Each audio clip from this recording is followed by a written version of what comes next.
Hey, this is Annie. And Samantha. And welcome to Stuff Mom Never Told You, a production of iHeartRadio.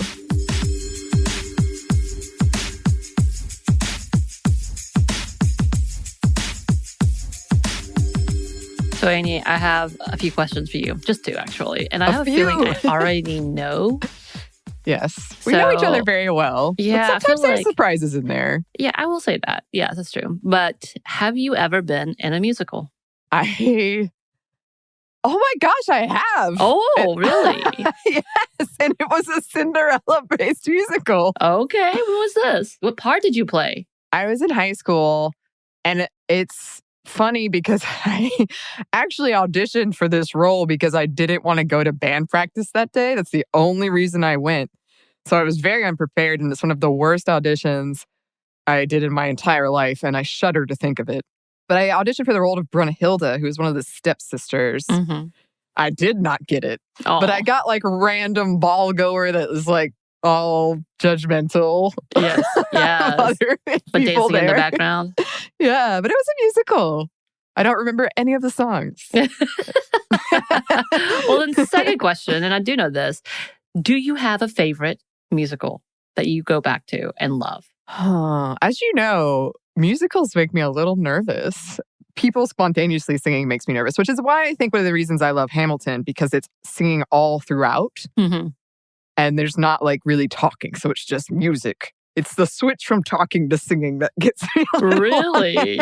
Okay, that I didn't know about you. I don't quite understand that, but okay. It doesn't feel like it's automatically too cheesy. No, it's really funny because Eves of Female First and our friend of ours, she was talking about her love of musicals and the love that you two share. And she said something like she doesn't like superhero movies because she can't suspend her disbelief. I feel like I can't suspend my disbelief when people just start singing. And that's fair. I think it's definitely, you're not the only one. And I think she had a back and forth about not sure if she loved musicals or not. Because we also talked about what we are talking about today, which is Cinderella. And it's the Brandy edition. So the 1997 Cinderella made-for-TV movie during the Wonderful World of Disney presentations that happened on Sunday nights. And I was very excited. The minute it was advertised that it would be coming out and streaming through Disney Plus, I automatically was like, holy crap. Yes. Here we go. So just so you know, it is a throwback, obviously, 1997. It's been 24 years.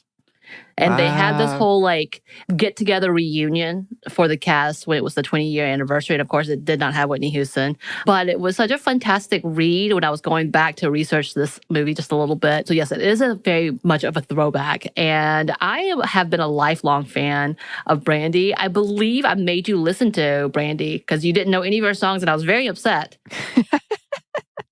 And I made you listen to it at the beach house. And of course, I sang all throughout the beach house. By the way, Moesha, which is where her career kind of started, was her show, her sitcom. And it was coming around the same time as Family Matters was coming through. So it was kind of having this uprise of seeing Black families as a part of the community, especially in the sitcom community. And her show, one of my favorites, and I watched it all the time. Definitely had her cassette tape, the Brandy cassette tape, and listened to it all the freaking time. She really was one of my favorites. But yeah, today we're talking about the 90s classic remake of Rodgers and Hammerstein, Cinderella, starring Brandy as the titular role of Cinderella, and also starring Whitney Houston as the fairy godmother, as well as the fact that this is actually one of her productions. Mm-hmm. And yes, I was like, hey, Annie, you know how we said that we were going to do this one movie? Nope. We're changing it completely, and we're going to do this movie for our Feminist Movie Friday. And yeah, there's a lot to be said in conversation. Of course, I feel like everybody knows the plot. We are going to talk a little bit about it, but yeah, I think it's pretty well renowned. I think so. We've talked about it. One of our book club picks was a different take on Cinderella. So even us in this show have talked about it more than once. There's definitely a lot of renditions, and we are going to talk about that as well. But I think I just loved everything about this musical. And I am a diehard fan of musicals. I grew up loving and appreciating it because I was in chorus and I did sing a lot as a kid. It was one of my favorite things to do. My family's very musical. And though we don't go out breaking out in song, to talk about our emotions. I wish we did. I've actually made that comment to most of my cynical friends, and they're like, Samantha, that's dumb. Stop it. That I wish I could just break out in song when I'm sad or happy or whatever. And I do. I feel like I've seen you do this. I do. As people, I think I've already heard on our show, I do come up with some singing unless our producers edit it out because they're like, Samantha, this is ridiculous. But yeah, I do love the whole thing. My favorite actual musical is Les Mis. It's always been one of my favorites. And I think I loved it because the first rendition of Les Mis that I saw, the character of Eponine, who actually was a woman of Asian descent playing this character. And I've never seen, I don't think I've ever seen that. And up until like my high school, middle school years, I've seen this rendition. I think it was a PBS rendition of this musical. And it was so fantastic. It got me in the gut and I loved it. So Les Mis has always been one of my faves. I actually read that in middle school. Great book too. But like everything about musicals, it just gets me. I love it. I love music that makes me want to dance. I love music that makes me want to move. I love music that makes me feel things. Like I appreciate Taylor Swift. She gets me in the gut. I really wish I was a teenager listening to this once again. But I do love, there was a skit. I don't know if you watched it, the SNL skit with Driver's License, which is Olivia Rodrigo, and her song. And they're like, it just gets me. Her words are so, like, I loved it because I feel like it's so honest. I don't know if men do that, but I'm like, I have those moments as an adult being like, oh, she's got all the feels. This is about a 16-year-old. I am definitely old enough to be her mother. Like, it's right. But that's what I love about musicals. And I love seeing choreography. I love seeing dance. I was really excited about what this represented as well. But yes, as you can tell, I am a huge fan of this movie. And we're getting started right now. Yes. And also, just to note, podcasts on our network, the Bechdel cast, covered this recently. I was so, because like we had talked about doing it and then they came out with theirs. So I was like, son of a, okay. So They beat us to the punch. They beat us to the punch. Well, we'll probably have a slightly different take, you know? We will have a very different take, I guarantee. Okay, well, there you go. So, yes, let's discuss this film more in depth, which I just watched last night for the first time. Yes. So it's fresh on my mind. We are talking about the Broadway musical version of Rodgers and Hammerstein's Cinderella, created for network TV, starring, yes, the amazing Whitney Houston as the fairy godmother and Brandy as the role of Cinderella. It's funny because looking back, my family only had the one TV, and I remember the commercials for this, and I was vetoed. But I remember being like, I want to watch it. This should have not been something that I enjoyed as much as I did because I was 17 when this came out. But I loved it. Hey. Can't help it. I am who I am. You are who you are. So the original TV version was portrayed by Julie Andrews, which aired in 1957, and again by Leslie Ann Warren, which was successful and ran annually from 1965 to 1972 on CBS. It was so successful. They had over 70 million viewers. And so they kept replaying that. Wow. And it was a huge success. The actual movie, the one we're talking about today, the 1997 classic, was aired in November 1997. But actually, it was in talks to be created and filmed as early as 1992 with the original idea that Whitney Houston would play the main character of Cinderella. But due to different setbacks, it never came to fruition. And when it finally did come together, thanks in part to the Walt Disney Company's desire to relaunch the wonderful world of Disney anthology, which included live-action movies like Peter Pan, as well as the old school Cinderella, which would be aired over CBS or one of the main networks. Brandy was brought on to play the iconic role, thanks to Whitney Houston herself, who actually gave her a personal call. Wow. To ask her to be Cinderella. And of course, she agreed. Brandy agreed, very excited. Her little interview about getting that call was really precious. Also, at that point in time, it was discussed that Whitney would play the fairy godmother since she had aged out of the role of Cinderella. Also, the movie included the wonderful Whoopi Goldberg, and her comedic timing is so fun. I just love it. I think this is where I'm trying to remember if she got her Primetime Emmy, which is how she got her EGOT. Oh, yes. Yes. She portrayed Queen Constantina. Victor Garber, who is a big Broadway player, as well as I see him on different things now, played King Maximilian. Bernadette Peters, another big Broadway star, plays the evil stepmother. And then Paulo Montalban as Prince Christopher, and of course, Jason Alexander of Seinfeld as the valet Lionel. Yeah, that was a big surprise for me because I think you told me about everybody else. I thought I told you that it was him. Oh, well, if you did, it did not register because I laughed so hard. And I was just like, what? Like, he apparently jumped at the chance. He was one of the first ones to sign on because he was so excited to do a musical because that's kind of one of his backgrounds. But he had been a part of the Seinfeld world, which he was, garnering so much fame. But also, it made me excited to see him in this role because I had seen him previously in Pretty Woman, and he's such an awful character. Yeah. That this kind of redeemed him from me. Yeah. Well, I don't know the name of the actress, but the redheaded stepsister, she was in Seinfeld, and her episode is kind of infamous to me because like the backstory behind it is really tragic. And it was just something like writers were talking about, women are thinking on different levels. How interesting. I think it was Leanne Cox, who is Calliope. Yeah, she's in an episode of Seinfeld. And I was just like, oh, yeah. I mean, this was the year Seinfeld was ending. So I guess they were, trying to find new things. She apparently was a ballet dancer, too. He had the moves. No, not him. Leanne Cox was a ballet dancer, but sure. She also had the moves. Everybody had good moves. I was impressed. You know what? Jason Alexander is definitely a man of many talents. Yes. That's how you should introduce himself. Yeah, so Houston was also a co-producer alongside with producers of Gypsy, which had been a successful television adaptation that aired in 1993, Craig Zidane and Neil Marin. And though at first there were some mixed reviews, one, because of the casting of Brandy and Whitney Houston, but two, also because of the more modern, slightly feminist edge to the movie, it clearly, since then, as I feel like so many movies we talk about on here, has gained a lot of love. Right. But yeah, it was successful nonetheless, like you said, with one of the highest viewerships in decades. It had the highest Sunday night ratings and was one of the most watched musicals at that time. And apparently the cost of production was $10 million, which is really, really high at that time. They were talking about how amazing the scenes were and how great the castle was. And they're like, oh, okay, we're shelling out the big bucks. This was how they said it. And it also did earn many nominations and awards, including 7 Primetime Emmys, Writers Guild of America, 3 NAACP Image Awards, and a few others. So yeah, they were able to stand on their own. Yeah, absolutely. But now let's talk about the plot. But wait, first, let's pause for a quick break for a word from our sponsor.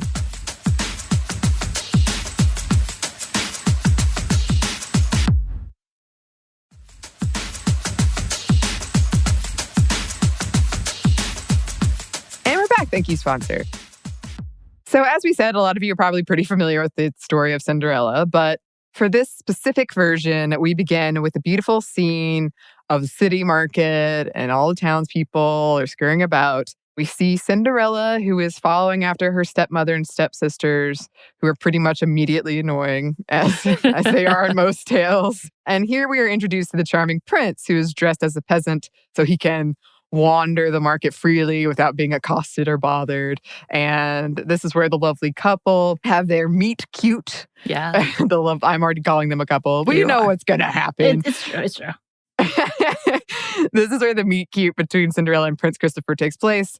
Of course, in song, they're kind of singing separately, but the same thing. Yes, of course. That's how you know they're supposed to be together. Clearly, they're singing the same song. Cinderella, who is lost in her own imagination, is almost run down by this royal carriage, and she drops all of her stuff, and the prince comes to assist, saying, just like the royals, not caring if they're in anybody's way. And though they're kind of immediately awestruck with each other, like just click, the chemistry is there. Cinderella is quickly taken away by her stepmother and told off for speaking to a stranger. All right. And also, here's where we see a little bit of variation in which she doesn't want to be a princess. She just wants to be treated like an equal, like a human. Right. And she talks to him about that. And he, of course, says the popular line that we hear from everywhere. You're not like other girls, are you? Yes. Well, I love she was like, I just want to be treated with respect like a human. And he's like, oh, that's not like other girls. Most of them don't want that. Well, most of them wants to be a princess. I think most of them won't say it, perhaps, but yes. Well, from there, we see the struggles of the different lives of both Cinderella, who has dreams of adventure and having a loving relationship away from her truly awful stepfamily, and the prince, who wants a normal life where he can fall in love and not be forced to be married. That's pretty funny. And here we meet the king and queen and Lionel, Prince Christopher's valet. Yes, again, played by Jason Alexander, who, by the way, again, was in the middle of his Seinfeld gig. And yes, we also get to see his fantastic dance sequence, comedy dance musical sequence during this time. Yes, it is wonderful. And his accent. Oh, my goodness. His accent, which they did attribute to a specific movie. I can't remember what it was, but I feel like it's one of those mini accents like we hear from Wanda, from, MCU character. Yeah. He's like, what is happening? And Princess Leia's first accent, you're like, what is happening? They're trying to create their own. But he does the same thing. And yes, we find out that the queen, Whoopi, is planning a ball for Prince Christopher so he can find a bride, and then sends Lionel out to not only get all of the things for this giant ball, which one of my favorite scenes is him with the fake cake. Yeah, that was pretty good. I was like, what? And he goes out to invite all the women of the village for possible candidates to be his bride. Not Lionel's, but Prince Christopher's. Yeah, I was pretty impressed when a stepmother was hitting on him. He was like, nah. No thanks. Worried. Yeah, as he should be. So then we see Cinderella, who has these dreams of adventure and leaving her corner. In My Own Little Corner is the song. I love and she requests to go to the ball, which is met with scoffing, outright no from her stepmother. So from there, we see the stepsisters and stepmother leaving. But who arrives but the beautiful fairy godmother, Whitney Houston, in like this swirly gold. Like, I had those things in the 90s. Right. So, like, for hair. Like, that was a popular shape. I think I still have some somewhere. I think I found it. I think I do too. I was like, what is this? And it always falls off. The little stars all fall off. Yes. And leave a trail like glitter. Oh. Yes. So she arrives in that kind of swirl to grant Cinderella's wish of going to the ball. And this is where we see the classic part of the fairy tale of mice turning into coachmen, a pumpkin turned into a carriage, and a duet that will be forever iconic, according to Samantha. Yes. The song Impossible by Whitney Houston and Brandy. And also, the glittery floating presence of Whitney Houston, as she should be remembered. And the dress, of course, shoes. The song is Impossible / It's Possible, obviously, where it comes from. Oh, wow, look at me. Which, the reason I say it's iconic, the minute I thought about this movie, that's the first song that popped into my head. And I was like, what? Impossible. Like, that's just like, yes, there it is. It's so cheesy. I love it. I love cheesy movies, y'all. So at the ball, with the beautiful blues and purples and wonderful dance sequence, we get to see the prince being passed around as the women try to vie for his attention to become his bride. But Cinderella then makes her entrance, and the entire crowd stops as Prince Christopher makes his way to her. Everyone is enamored, but alas, midnight comes around and Cinderella runs away after a wonderful duet of "Do I Love You Because You're Beautiful?" Yeah, But of course, losing one of her slippers as she leaves. I feel like this was one of the parts of the movie, and it's in every version of this fairy tale pretty much, but I was like, this is a terrible way to meet someone. This sound is exhausting. You're just dancing with somebody for like 10 seconds. I'm not gonna lie though, that sequence lasted a lot longer than I remembered. I played this as I was writing this up, and I waited for this scene, and I was like, this scene is lasting a whole lot longer than I remembered because it's not a really long movie in itself. Right. So I was like, wow, this is okay. And of course, we also see that the queen and king dance with her and talk to her about her family, and she's all kind of like, oh my gosh. And then we see the step family going, she looks familiar. Who is that? Oh my goodness. Whispering in the background, trying to figure out who she is, which is, of course, part of every single one of the movies. No one can recognize this woman who I feel like is fairly recognizable. Yeah. She just had dirt on her face, and which is of course, the meaning of her name, Cinderella. Right. But I was like, I feel like this is what, of all the things I don't believe, that's the one. Yeah, it's the Superman syndrome, right? But yes. I did appreciate. I was just watching this, like, this is a terrible way to meet somebody. And then I love that when Brandy just runs away from Whoopi Goldberg, and she's like, "Huh, all right, I like her." I'd have questions, but all right. She's just really excited that maybe the prince is about to marry, have some babies. It's true. That's what she wanted after all. That's all she wanted. Yes, but problem. The prince is, trying to find his lost love and taking this shoe around and testing it on all the women of the land. This is another part that was funny. Like, it is a fairy tale. So, like, and even as we discussed with rom-coms, there's just the fantastical element to it. But I'm like, I feel like there are certain people you could just say it wasn't her. But sure, fairness. All right. So we find the stepsisters and even the stepmother trying to trick the prince by trying to fit their feet into this glass slipper. But as Cinderella is trying to leave, not knowing the prince is there, he discovers her. And yes, the shoe fits. And they get married and live happily ever after. So we're led to believe. Yeah. So I do love, there's a couple of commentary in this. One, she's leaving and he makes that same statement because she almost gets ran over by another carriage. And he's like, it's like those are the royals. They don't care. He realizes he knows her. And then I also love the fact that people are like, I feel like there's probably more than one person with her shoe size. Yeah. So I don't know if that's the best way to gauge if this is the same person. Just saying. So I do love that's also the conversation. And then me, my COVID mind, I was like, there's so many germs. I don't want to wear someone else's gross shoes. Especially glass slippers. Can you imagine how sweaty your feet would be in them? Oh, gosh, that is true. I have pretty sweaty feet. TMI. I feel like anybody would in glass slippers. Yeah. Even if you're wearing hose, that's even worse, I think. All I can think is I can't imagine. I mean, the shoes got to be pretty sturdy. And I say it all the time. I am very clumsy. Yeah. I'm clumsy. That shoe's going to break. There's going to be glass in my foot. I mean, to be fair, she fell a lot in that movie. At least twice. She did. I mean, they're magic shoes. They can probably withstand more than I'm giving them credit for. And yeah, that's fair. And also, Whitney Houston created them, and I feel like she knows the power of a good shoe. Oh, absolutely. And I bet she had a little role in, like, it didn't fit anybody, but Cinderella. Maybe. Like, it has, like, a lock on it. Changed a little. Yeah. I think so. We've created a rationale behind it. I like it. Yes, we have made this make sense. We did want to talk about some themes now that we've covered the plot. But first, we're going to pause for one more quick break for a word from our sponsor. And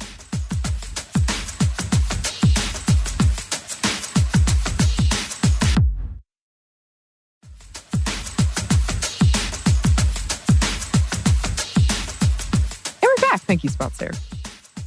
Right. So there's several themes in any fairy tale, but what we did want to focus on were these few, which includes diversity, which is one of the first things that we had talked about, I think you and I, when we were talking about how amazing this movie was and how diverse it was and why it was so important to me as a person of color growing up in an all-white community to see this representation. And this was the first rendition of the specific telling of the fairy tale. And with Brandy and Whitney taking the lead roles, they became the first African-American actresses to play these iconic characters, including the fact that Brandy was the first Black actress and first person of color to portray this lead character, as in fact, it was something that was important for Whitney, as she had stated that she wanted something for her daughter, who apparently came on the set a lot, as well as a lot of the other kids, like actors' kids would come onto the sets. She wanted her daughter to see that this character was represented by someone that looked like her, and the importance of seeing someone like her as the main character, as the actual princess.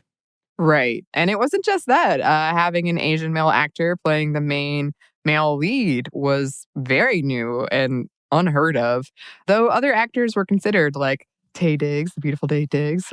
Paolo Montalban won out in the end. Right. He was in several other musicals at that time as well, apparently, including being the understudy for The King and I. Oh. Mm-hmm. Which is a really sad musical. Yes. Okay, keep going. Yes. The diversity within the entire cast was something pretty new. And though it was noticeable, it wasn't a feature or even something that overtook the film. And in that way, it delighted the audience. Unlike many films today, there wasn't a question of how it's possible that Whoopi and Victor would be able to have Paolo as their son, or Bernadette had a young Black woman and a young white redhead for her children. That's just how it was. It just was. It was really interesting, too, because I was reading a 1997 article from the LA Times about it. And of course, they address it, but they just kind of, again, smooth over it and just like, it's a fun musical. We'll see. Hopefully, this gamble, as they put it, will pan out. So definitely was that conversation of whether or not, is it a risk? Or is it something that should be happening more often? As in fact, Whoopi stated in Jet magazine at that time, when she was explaining why the diverse casting made perfect sense, she said, quote, "Before it was either all black or all white, but never a normal mix of people. This integrated cast is how the real world is. This is more normal than being a part of a cast that doesn't have any color in it." So I think it's really important that that's what it was made for, the idea of what a fairy tale is to me. Like, you see a growth of a community and in this inexplicable way of being in life. Like, no one sings, no one dances in the middle of the street. I'm really sad about this. There's no balls, really, all of these things. And the community doesn't come together, to throw a ball, to get married off. That I've seen. Maybe I'm just missing out on some things. But yeah, it's the fantasy, and this fantasy includes this diverse cast that makes other children feel seen. And I think it was so important. And I think that's, again, I wasn't a child. I was 17. But it was so new for me growing up in a culture that didn't see me as a leading character or even a part of the bigger story. And again, there's no Asian female actors in this. But just having the representation of having a woman of color was interesting. To have an Asian man being seen as a prince, as something wanted, as a whole new conversation. So yeah, it definitely had a bigger conversation in that's what it represented, is the full fantasy of being included. Yeah. And we did want to talk about feminism here. And I know I think we've done other episodes specifically on feminism of princesses, and that is a topic and fairy tales that comes up a lot in conversations of like anxiety around that and like what messages are we sending to children with these things. So there is absolutely the romantic fairy tale element of this, with the prince coming to sweep Cinderella off her feet, and that just all pressing concern of being married off and having children that's very present throughout. This rendition, though, was a little more feisty than the others. They tried to do less of a damsel in distress thing and more of an independent character who stayed in a real toxic, harmful familial relationship for the sake of her deceased father, rather than just wanting to be rescued. In fact, a couple of differences were that she didn't need to be saved because she was about to leave on her own accord at the end. And she wasn't asking to be a princess, but a woman, who, as we said, who has her own mind and is cared for like a person, a human. Right. Is that too much? It wasn't a massive change or overhaul, but it still got noticed by someone. Yeah. I mean, it's been a long time since I've seen the original Disney version. But I just noticed, like, with the scene when she's in her corner and she's talking about all the adventures she wants to have, that felt very different. Like, I knew in a lot of the takes on this, she wants to get away, but it's, seen more as like she's just trapped there and can't get away. Right. So, and I think that's the other part, is like she stayed out of loyalty and a promise she makes to her father. So, and which I believe is a part of the original fairy tale. I think so, yeah. Which, we don't see that in Disney. We see the Disney version, which this is one Disney version, but the Disney cartoon movie version, which she sings about someday her prince will come, which is a whole different conversation. She's not looking necessarily for a prince to come. She wants her own adventures. And when the ball comes about, she imagines meeting the prince. But that's a whole different conversation. But yeah, it still got some people not happy about this rendition, which was still, again, I was like, it wasn't that big. No. But people still want to be angry. And yes, of course, the movie does seek to have a happy ending with marriage and royalty, but that wasn't her goal. Yes, the tropes are very much still there. It is a bit of a different take, which again, we talked about the fact that some did not like it. And when it came to the theme of being rescued versus being happy and loved, that was a little bit of a change, which I appreciated. I think I like that because we don't necessarily want to be rescued, yo. We can rescue ourselves. How about that? How about that? Okay. Just treat us like humans with respect. You're a different type of girl, huh? You're not like other girls. That was so funny. And we couldn't talk about a romantic musical without the themes of love. That is the whole goal for the prince, to either find love or be happy single and not be pushed into anything just for the sake of duty. In fact, that was like his compromise with his mom was, I will do this one more ball, but then I'm doing it my own way if I don't find somebody I like. Right. It seems fair. Yeah, it seems super fair. Yep. And I do love, again, the Queen Whoopies. Queen, I'm going to call it Queen Whoopi. I love her reactions, which is, by the way, this was after Sister Act was already filmed and she had gotten, because I don't think anybody knew how talented she was when it came to like singing and dancing and all of that. Right. So like she did it. Also Sister Act is another one of my favorite movies and we might have to do that too. Both of them. Both of them. Okay. Just so you know. So, and of course, she's not a theme, but I have to talk a little bit about Whitney Houston. Because her presence, she made this film. She made this film as in like she created it, A. B, her presence, her songs, her voice, it was a whole different level. When we know that when it comes to Whitney Houston and her abilities and her talent, it exceeds. It just goes beyond. And it was even during this time, I think there was a lot of people watching her very closely. She was becoming famous, but she was slowly getting caught up in some of the controversies that we've known of her. But obviously her love for her daughter really comes through with what she wanted this film to be. And I think that's something that's so important that we have to acknowledge, that this was not just about making something fun and making something to be successful.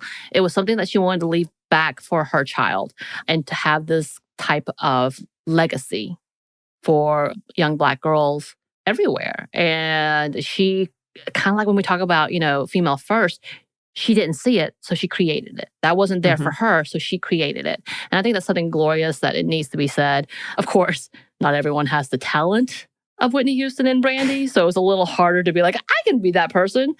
Sure. But I think that's something that we need to definitely acknowledge, that this movie is bigger than just being a fun little fairy tale. It does leave a legacy for many who have not seen themselves represented in any type of tale that has a happy ending. And that's what this kind of was, taking something that many take for granted and making it new. So I'm just going to put that there. Yeah. It was a really refreshing take because we do know that story. And we're not going to get into this too much today because we've talked about them before. But there are the tropes, like fairy tale tropes in there of the evil stepmother who seems money hungry or status hungry, the queen who is desperate to find a bride for her son so she can have grandchildren, who's also a bit over the top and nagging. And then the father who seems dismissive, tunes out his wife, and also makes kind of a questionable comment about wanting to be with Brandy at one point. I was like, I don't know if you should have said that. And Whoopi definitely shut it down. But I'm still like, wow. There's that. Great. Thanks well, that's out there. Yeah, I mean, that's definitely part of the thing is like, I think people are rebranding fairy tales, which is beautiful, but the original intents definitely have a lot of like, yeah. What? So, yeah. Also, yeah. those sound effects are probably really annoying. Sorry, Christine. Well, you're welcome, everyone.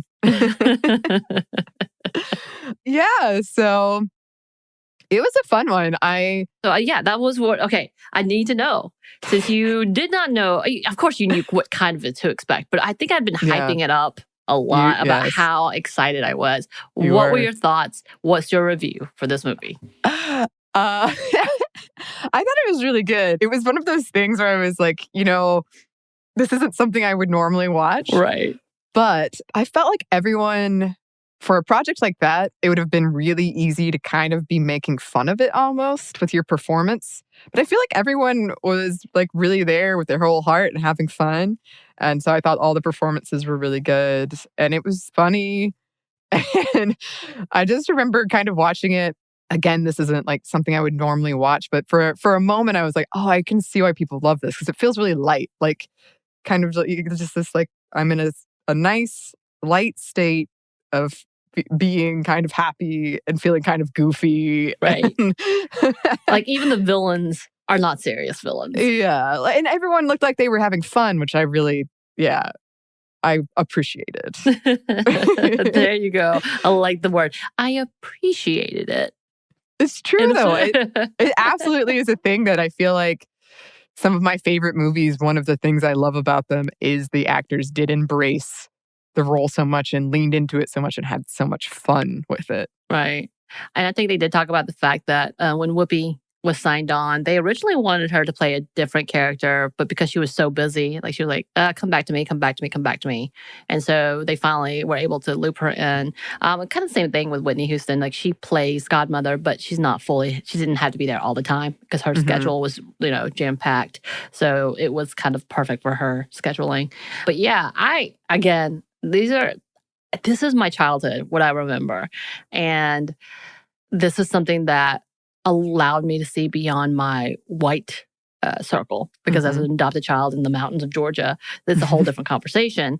Again, I think I've talked about the fact that I've had many encounters with my own family with trying to figure out where I fit in a family who is disapproving of brown people for the most part.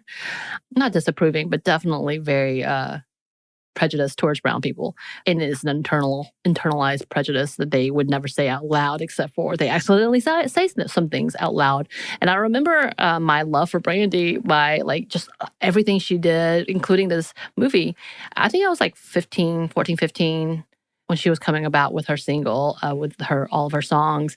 And I got into a full-blown argument with my younger brother, who is a little older than me, but he's the youngest of my two brothers, about her. That argument was my eye-opening moment of, oh, there's something wrong in my family here, I think. And I remember having a conversation with my mom about what it would look like if I dated someone outside of white people, which is hilarious. I'm not white, but that goes over people's head a lot. That's what happens a lot when you're swept under the whole really erasure and title of model minority comes in, as well as the fact that there's this whole layer of savior complex. So, of course, she would not stray from what we have brought her to, essentially. That's the best way I can state that. But I think it's a whole big conversation where I had to find my own identity because I had no one there that understood. And so, kind of like Brandy, kind of like Cinderella, finding my own corner of what that meant and understanding race in a whole different level and pivoting towards my own understanding of who I was versus who my family was, And yeah, again, I was 17, but it was during these times like Family Matters that was coming out, The Cosby Show that was happening, all as Fresh Prince of Bel-Air. It was these big comedies that made me be able to see outside of my small community. So it was a definite interesting moment. And again, I also lived in a fantasy world. I lived in a world that really, I wanted something completely different. And musicals were that for me. I told you, I don't understand because I'm such a cynical individual. You would think that I'm so over the top, abrasive, and just really, we talk about dead inside. And I was like, yeah, I've been known to be called soulless. I have no soul type of conversation because I do seem so straightforward. But I loved musicals growing up. Of course, there were specific musicals, so I liked the more modern takes. I didn't love the Rodgers and Hammerstein versions back then. So Carousel, Oklahoma, hated those. Hated them with a passion. Of course, they're all really tragic.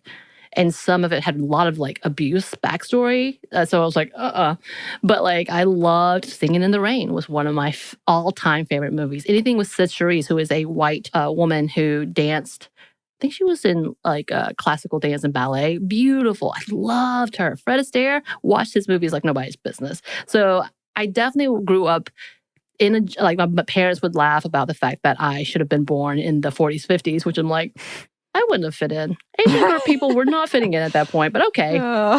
But there is this love of escapism that I really enjoyed. And this musical was able to be a musical that was more inclusive, as where everything else was just white people dancing and cute, So, yeah, I have a love. I have a love for musicals. It's weird. Eve and I talked about it. I recommended one to her, and I was like, please, please, please understand it. It's really sexist, and it's really bad.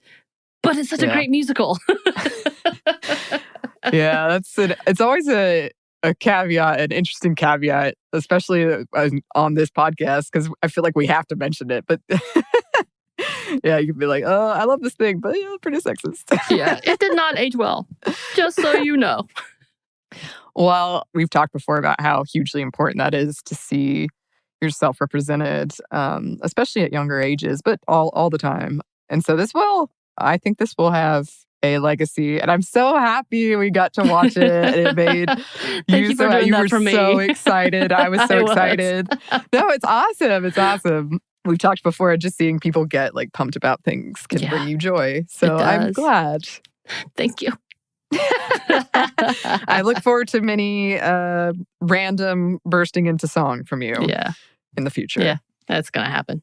I know it is. So thank you so much, listeners, for checking this one out. As always, send recommendations for future movies or books or any other topics we should cover. You can email us at stuffmediamomstuff@iheartmedia.com. You can find us on Instagram at Stuff Mom Never Told You or on Twitter at MomStuffPodcast. Thanks as always to our super producer, Christina. Our producer godmother over here. That's right. And thanks to you for listening. Stuff Mom Never Told You is a production of iHeartRadio. For more podcasts from iHeartRadio, visit the iHeartRadio app, Apple Podcasts, or wherever you listen to your favorite shows.